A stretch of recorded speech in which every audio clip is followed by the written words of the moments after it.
Capítulo 19. El uso de la exposición en el discurso público. No hables en absoluto hasta que tengas algo que valga la pena decir. Tampoco te preocupes por la recompensa que hayas de recibir a causa de lo que digas. Enfócate únicamente en la verdad de tus palabras. Thomas Carlyle, Essay on Biography. Para hablar a fondo sobre la estructura retórica del discurso público se requiere un tratado más completo que el que podríamos incluir en esta obra. Sin embargo, en este capítulo y en los sucesivos sobre la descripción, la narración, el argumento y la sugerencia, tratamos algunos principios referentes al tema para brindarles un conocimiento práctico y adecuado a quienes estén interesados en perfeccionarse en el arte de la retórica. La naturaleza de la exposición. En la palabra exponer, poner al descubierto, descubrir, mostrar la verdadera interioridad o esencia de algo, percibimos la idea básica del concepto de exposición. Es la definición clara y precisa de cuál realmente es el tema, es la explicación de este. La exposición no consiste en dibujar una imagen escrita ni verbal, porque eso sería hacer una descripción. Explicar en términos exactos qué es el automóvil, nombrar sus partes principales y su funcionamiento sería hacer una exposición. Así sería también una explicación acerca, por ejemplo, de la naturaleza del miedo. Pero crear una imagen mental de un automóvil en particular, con su chasis reluciente, sus líneas elegantes y su gran velocidad, es hacer una descripción. También es una descripción hacer una representación dramatizada del miedo sobre las emociones de un niño en la noche. La exposición y la descripción a menudo se entremezclan y se superponen, pero son distintas en su esencia. Abordaremos sus diferencias en el siguiente capítulo.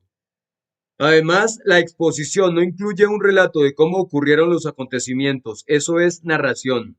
Cuando Peary dio conferencias sobre sus descubrimientos polares, él explicó los instrumentos utilizados para determinar la latitud y la longitud, y esa fue una exposición. Al describir su equipo utilizó la descripción, al contar sus aventuras día tras día empleó la narración.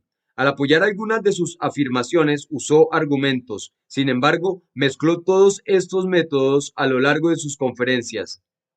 La exposición tampoco es cuestión de dar razones y hacer inferencias, estas hacen parte del campo de la discusión. Una serie de declaraciones interconectadas que estén destinadas a convencer a un posible comprador de que un automóvil es mejor que otro, o un conjunto de pruebas de que el uso del miedo es un método incorrecto de impartir disciplina, no serían una exposición. Los hechos sencillos expuestos en el discurso expositivo o en la escritura son casi siempre la base del argumento, pero los procesos no lo son. Es cierto que la afirmación de un solo hecho significativo sin la adición de más razones puede ser convincente, pero un pensamiento momentáneo mostrará que la inferencia, que es toda una cadena de razonamiento, se hace en la mente del oyente y presupone poner en consideración otros hechos. De la misma manera, es obvio que el campo de la persuasión no está abierto a la exposición, puesto que ésta es un proceso intelectual por excelencia, que no tiene en cuenta ningún elemento emocional. La importancia de la exposición. La importancia de la exposición en el discurso público se centra en el hecho de presentar el tema de una manera tan clara que no haya espacio para malentendidos. Dominar el proceso de la exposición es convertirse en un pensador claro. Sin embargo, algunos conceptos amplios dificultan brindar definiciones explícitas. Pero ninguna mente debe refugiarse detrás de tales excepciones, pues donde falla la definición, otras formas tienen éxito. A veces nos sentimos seguros de que tenemos perfecto dominio de una idea, pero cuando llega el momento de expresarla, esa supuesta claridad se convierte en neblina. La exposición es entonces la mejor prueba de la comprensión exacta de cualquier tema, y para hablar con eficacia sobre él, debes ser capaz de verlo de manera clara y comprensiva y hacer que tu audiencia lo vea de esa misma forma. Hay trampas en ambos lados de este camino. Por un lado, explicar muy poco dejará a tu audiencia en duda en cuanto a lo que quieres decir. Es inútil discutir sobre una pregunta si no es perfectamente claro lo que ella significa. ¿Nunca has llegado a un punto ciego en alguna conversación porque tú estabas hablando de un aspecto de cierto tema mientras tu interlocutor estaba pensando en otro? Si dos no están seguros de estar hablando acerca de una misma pieza musical, es inútil entablar una discusión acerca de su compositor. Al otro lado se encuentra el abismo de explicar innecesariamente demasiado.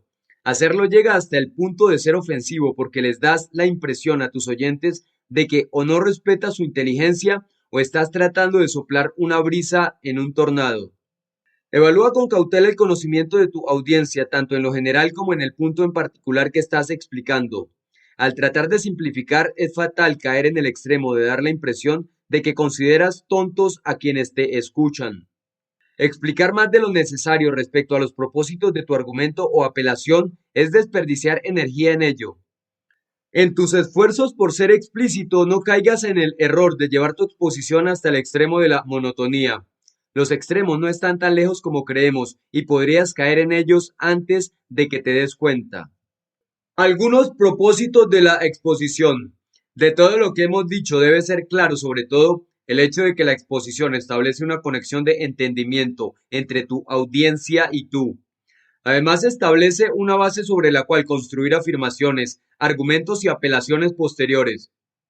En los discursos científicos y puramente informativos, la exposición puede existir por sí misma y para sí misma, como en una conferencia sobre biología o sobre psicología, pero en la gran mayoría de los casos se utiliza para acompañar y preparar el camino para otras formas de discurso. Características como claridad, precisión, exactitud, unidad, verdad y necesidad suelen ser los estándares sobre los cuales debes poner a prueba la eficacia de tus exposiciones y, de hecho, también cada una de tus afirmaciones explicativas.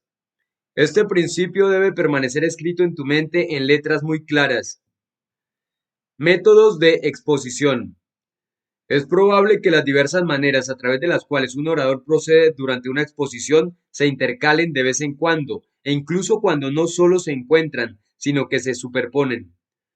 Van de manera casi paralela al punto que sus formas a veces son distintas más en la teoría que en la práctica. La definición es el método expositivo básico, es la afirmación de límites precisos. Obviamente, aquí es necesario tener el mayor cuidado de que los términos de la definición no deben por sí mismos exigir demasiada definición.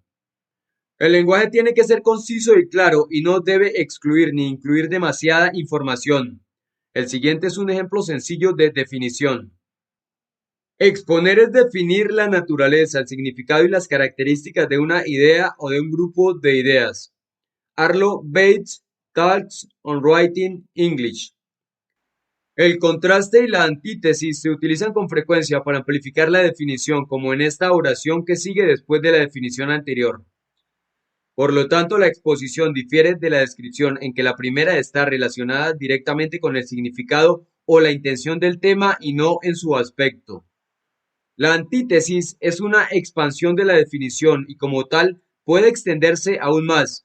De hecho, esta es una práctica frecuente en el discurso público, donde las mentes de los oyentes a menudo piden reiteración e información constante y ampliada que les ayude a comprender un tema desde sus aspectos varios. Este es el eje central de la exposición, ampliar y aclarar todos los puntos de vista mediante los cuales se define un tema. El ejemplo es otra forma de ampliar una definición o de exponer una idea de manera más completa. Las siguientes frases van después de la definición y el contraste que acabamos de citar. Mucho de lo que estamos acostumbrados a llamar descripción es en realidad exposición. Supongamos que tu niño pequeño desea saber cómo funciona un motor y te dice: por favor, descríbeme qué es un motor de vapor.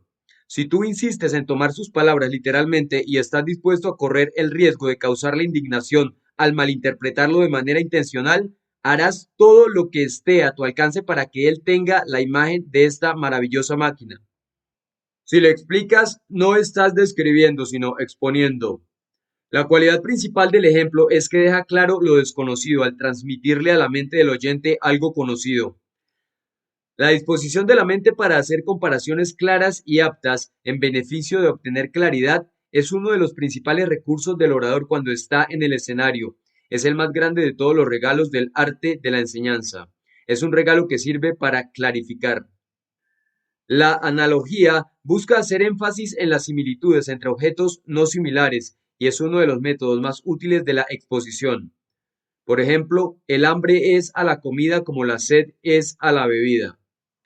Descartar es la forma menos común de explicación dentro de un discurso público. Consiste en eliminar ideas asociadas con la idea principal para que la atención se centre solo en el tema en cuestión. En realidad es una práctica relacionada con eliminar un factor negativo dentro de la exposición con el propósito de evitar que algún asunto relacionado con el tema distraiga o cause preguntas innecesarias que impidan el desarrollo del tema principal. He aquí un ejemplo de este método. No puedo dejarme llevar por las preguntas de este jurado. No es pertinente que me enfoque en considerar que este prisionero es esposo de una mujer que se encuentra quebrantada de corazón, ni en que sus hijos irán por el mundo bajo la sombra de la pena máxima impuesta sobre su padre. Debo hacer a un lado al padre y a la madre y dejar que el cielo tenga piedad de todos ellos y enfocarme en ejercer mi labor. La clasificación relaciona el tema con su contexto y es útil en el discurso público para enfocar el asunto en un aspecto específico.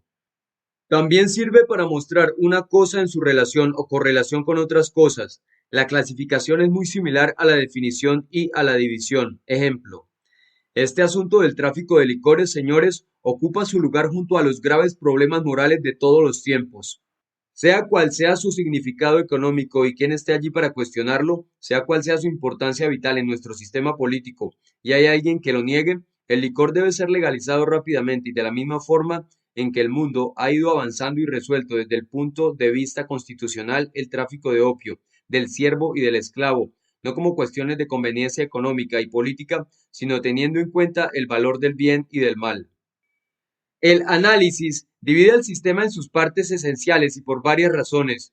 Por ejemplo, el análisis puede seguir el orden del tiempo, épocas geológicas, el orden del lugar, hechos geográficos, el orden lógico, un esquema de sermón, el orden creciente de interés o precedente a un clímax, una conferencia sobre poetas del siglo XX, y así.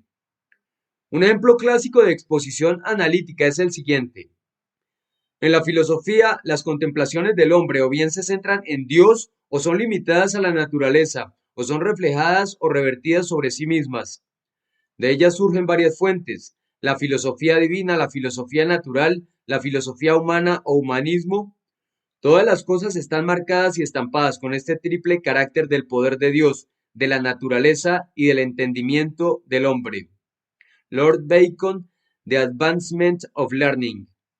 La división difiere del análisis en que el análisis va acorde a las divisiones esenciales del tema, como se ilustra en el pasaje anterior. En cambio, la división separa arbitrariamente el tema por conveniencia, según sea el manejo que quiera darle el orador, como en el siguiente ejemplo en el que la división no parece muy lógica que digamos. Pareciera posible analizar la historia desde tres perspectivas. No sé qué tan inadecuado resultaría compararla, por ejemplo, con tres clases de cuadros o imágenes, algunos inacabados, otros perfectos y otros apenas pintarrajeados. Casi lo mismo se puede decir de la historia. Existen memoriales, historias perfectas y antigüedades. Los monumentos son historia inacabada o los primeros borradores de la historia. Las antigüedades son la historia desfigurada o algunos restos de historia que, por casualidad, han escapado del naufragio del tiempo. Lord Bacon, The Advancement of Learning. La generalización establece un principio amplio o una verdad general que se deriva del hecho de examinar una cantidad considerable de hechos individuales. Esta exposición sintética no es igual a la generalización argumentativa que apoya una afirmación general citando instancias que la prueben. Observa cómo Holmes comienza con un hecho y añadiendo otro y otro alcanza un todo completo. Este es uno de los dispositivos más efectivos en el repertorio del orador público. Tome un cilindro vacío con el fondo cerrado mientras la parte superior permanece abierta y viértale agua a la altura de unas pocas pulgadas. A continuación, cubra el agua con una placa plana o un pistón que se ajuste a la perfección al interior del cilindro. Luego, aplíquele calor al agua. Acto seguido, seremos testigos de los siguientes fenómenos. Transcurridos algunos minutos, el agua comenzará a hervir y el vapor que se acumula en la superficie superior hará espacio para sí mismo, elevando ligeramente el pistón. A medida que la ebullición continúe, se formará más y más vapor y elevará el pistón más y más alto hasta que toda el agua y nada más que vapor quedará en el cilindro. Este artefacto compuesto de cilindro, pistón, agua y fuego es la máquina de vapor en su forma más elemental. Un motor de vapor se puede definir como un aparato para hacer trabajo por medio de calor aplicado al agua, y puesto que elevar un peso tal como el pistón es una forma de hacer trabajo, este aparato tan rudimentario e inadecuado como pueda ser, responde con precisión a esta definición. La referencia con base en la experiencia es uno de los principios más vitales en la exposición, así como en cualquier otra forma de discurso. La referencia con base en la experiencia, como aquí se utiliza, significa hacer referencia a lo conocido, es decir, lo que el oyente ha visto, oído, leído, sentido, creído o hecho, y que todavía existe en su conciencia. Son todos esos pensamientos, sentimientos y acontecimientos que son reales para él. Por lo tanto, la referencia según la experiencia significa entrar en la vida del oyente. Veamos un ejemplo. Los vastos resultados de la ciencia no son obtenidos por facultades místicas, ni por procesos mentales distintos a aquellos que ponemos en práctica a diario y en los asuntos más humildes o mezquinos de la vida. Un detective descubre a un ladrón por las marcas dejadas por sus zapatos, por un proceso mental idéntico al que Cuvier restauró los animales extintos en Montmartre según los fragmentos de sus huesos. Y ese proceso de inducción y deducción mediante el cual una persona, al encontrar una mancha de tinta en su ropa, concluye que alguien le dañó su tintero, tampoco difiere de alguna manera con la forma en que Adams y Le Verrier descubrieron un nuevo planeta. De hecho, el hombre de ciencia simplemente utiliza con escrupulosa exactitud los métodos que todos nosotros usamos habitual y descuidadamente y a cada momento. Thomas Henry Huxley, Lay Sermons. Por último, al preparar el material expositivo, hazte estas preguntas con respecto a tu tema. ¿Qué es y qué no es? ¿De qué se trata y de qué no se trata? ¿Cuáles son sus causas y efectos? ¿Cómo lo dividirás? ¿Con qué otros temas se correlaciona? ¿Qué experiencias te recuerda? ¿Qué ejemplos lo ilustrarían? Preguntas y ejercicios. Primero, ¿cuál sería el efecto de aplicar alguno de los métodos de exposición en uno de tus discursos públicos? Segundo, ¿alguna vez has oído algún mensaje que haya utilizado ese método? Explicar. Tercero, elabora una lista de 10 temas que podrían ser tratados en gran parte, si no enteramente, mediante una exposición. Cuarto, da 2 ejemplos para ilustrar definición. 5. Escribe analogías sobre el mismo tema. Sexto, haz un discurso de 10 minutos sobre cualquiera de los siguientes temas usando todos los métodos de exposición ya nombrados. A. Sueldos y salarios. B. Guerra y paz. C. El hogar y la pensión. D. Lucha y victoria. E. Ignorancia y ambición. Séptimo, explica qué se entiende por descartar tópicos colaterales y subordinados a un tema. Octavo, define correlación. Noveno, escribe un ejemplo de clasificación en cualquier asunto político, social, económico o moral de la época.